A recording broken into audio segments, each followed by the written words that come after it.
Should Anthony Richardson start against the Baltimore Ravens this coming Sunday? Coming at you right now. There's no better way to get better at football than playing football. So if you want to... Taylor's going to finish it! I've always been confident in my abilities. I think, I'm a guy that can go out there, and I always believe in myself that I'm going to get open and make the play if they throw me the ball. The third. Ryan, end zone shot for Pierce. He caught it! Oh, what a... Hello, everyone, and welcome to the Colts Cast. We're here to talk about everything and anything Indianapolis Colts. Here's Jamal Lawrence. I am Eric Smith, your co-host of the Colts Cast. Please remember to like, subscribe, and comment below with your thoughts, Colts Nations. The best way to support us. Gets our video out to other passionate Colts fans just like you. And ladies and gentlemen, it is completely free.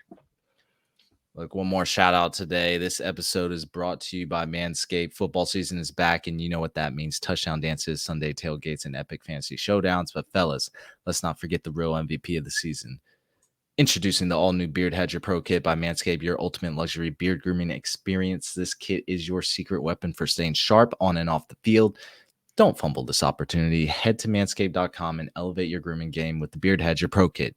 Join the 9 million men worldwide who trust Manscaped. You heard that right, 9 million men or 109 MetLife stadiums. So go to manscaped.com and get 20% off plus free shipping with the code COLTSCAST.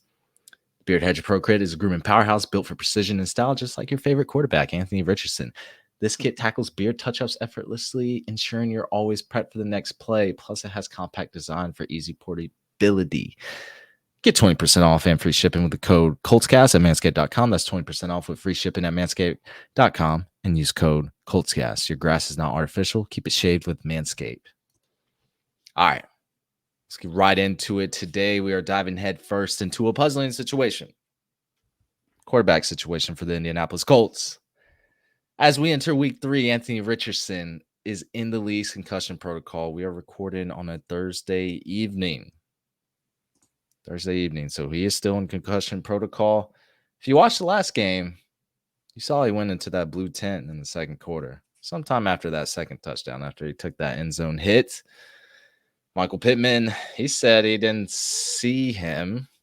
Although when I watched the video, it looked like he kind of stared at him. But maybe it was, I don't know. That's happening in football speed, so I don't know. So maybe he didn't see him. But I thought he initially did. But hasn't cleared concussion protocol yet. We know clearing protocol is not a breeze in the NFL. Sometimes it can take a few days. For others, it could be weeks. I've seen months. I mean, that's rare, but I've seen it. It's up to the medical staff to decide.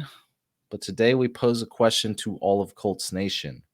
Should Anthony Richardson play in week 3 against the Baltimore Ravens if cleared? So if you were in that situation to start your potential franchise quarterback week 3 after, he's piled up a few injuries, comment below with your thoughts on this subject as we discuss. So Jamal, I will turn that question over to you. Take it away, man. Give us your thoughts. My thoughts are, if we were the Miami Dolphins, we had Tua in the backfield, we'd probably have him right back out there. But neither here nor there. That was a situation. One for the ages, man. We can't forget that. And I think, really, honestly, that's what's going to continue to make these concussion protocols get more and more strict as time goes on. I mean, when we saw the hit that Richardson took, he got up, he jumped up, he not celebrated like the 360, but he put his arms out, and he looked fine. Everything looked good. So clearly there were some lingering effects going on there for him. So when we see that, of course, they want to take extra special caution. And I believe, like I said last week, I believe they said that he's the one who actually approached the doctors about it. So, I mean, clearly he knows his body. He knows something wasn't right. Right. So I'm not mad at him for doing that. I'd rather you play it safe early on, especially with what we got going on. If you don't feel right, get off the field. We have the people in places to step in for you. And we saw that when Gardner Minshew took the field. So this is kind of a tricky situation, Eric, when I think about this, because here I have, the selfish Jamal who's like, get AR out there on the field. Let me see what's going on. I want to see this Lamar Jackson and Anthony Richardson battle, and call it what you want. I know they're both on offense, so it technically isn't a battle between them two, but I want to see that. I want to see that what these two can do against each other. But then the cautious side of me, the franchise quarterback side of me says, you know what? We got Gardner Minshew back there. It's not like we got Nick Foles back there. It's not. I mean, we got somebody who we know and we trust. We trust him. We can put him out there and we can play our hearts out. We can play the best to the best of our ability. And if we win, cool, great. If we lose, you know what? Cool. It is what it is. So I'm in. It's been a tough one. I've been thinking about this one, for the past couple of days. Actually, since Sunday, I was like, well, I don't really know how to take this. And as we saw so far, Eric, you mentioned the show that Richardson has not practiced today or yesterday, and of course, he can still practice tomorrow. He can still get cleared, whatever the case is. So it's definitely not out yet. But I really feel like the Colts are going to ride this thing out because they don't want to give the Ravens the luxury of knowing who's going to be the starter. Go ahead and kind of keep that in their back pocket. They're going to study that old Minshew film if they know Minshew's the starter. And if Richardson's the starter, of course, they're going to game plan for that. They're going to figure out how they can stack that box up. That's a great point.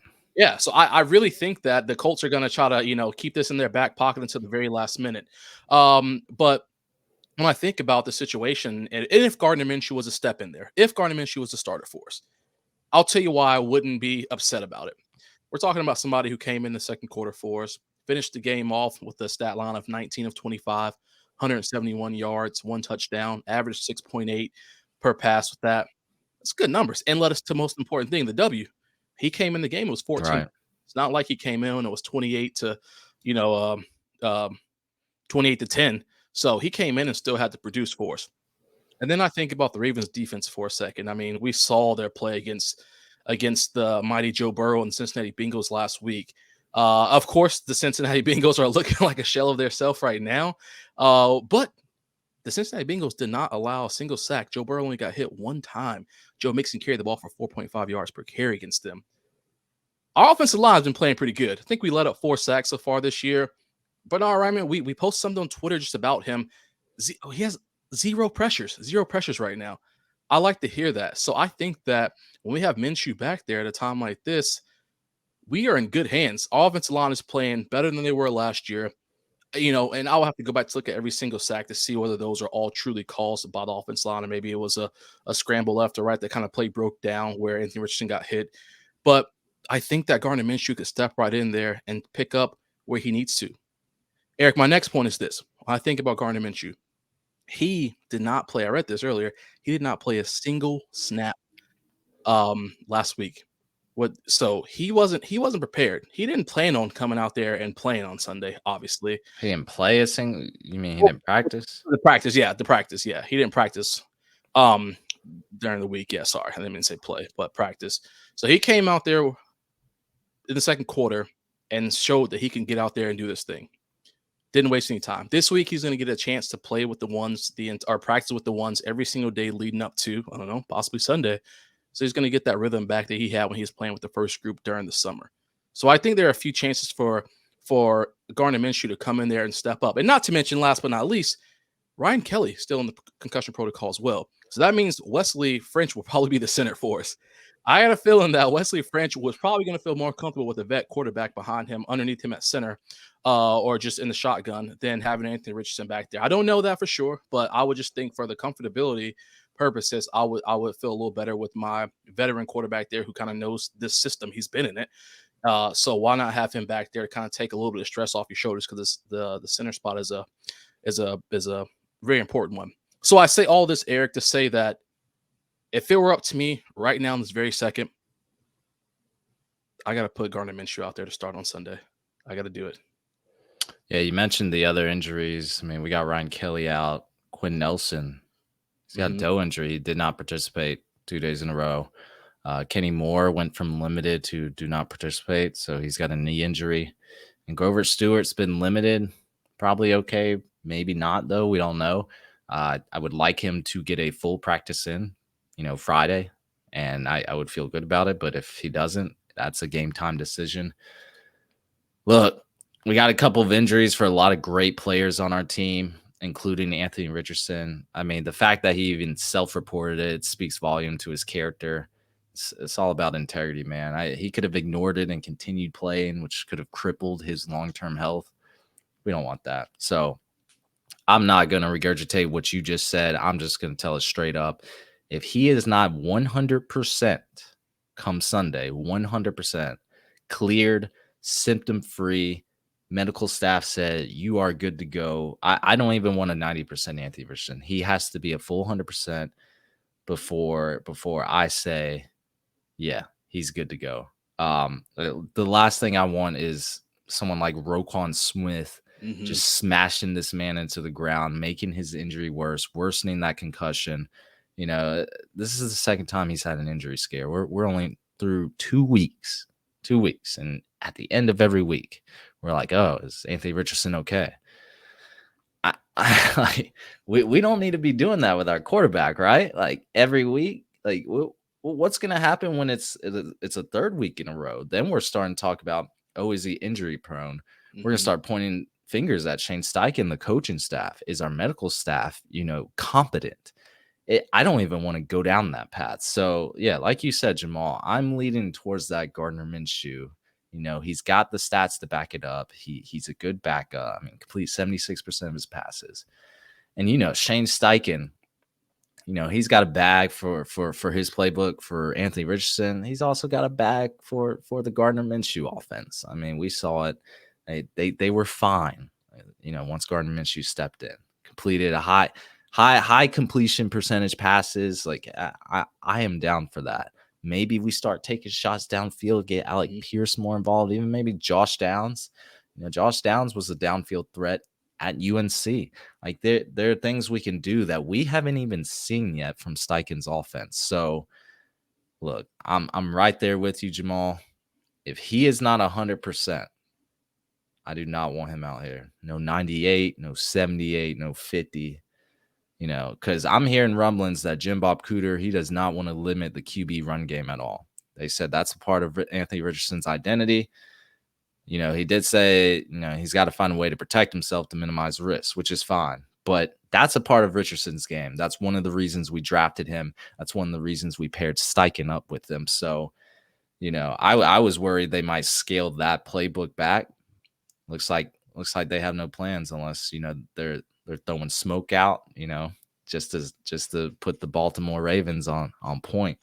But I love the play design around Richardson. I don't want it to change. We saw it in full effect in week 2.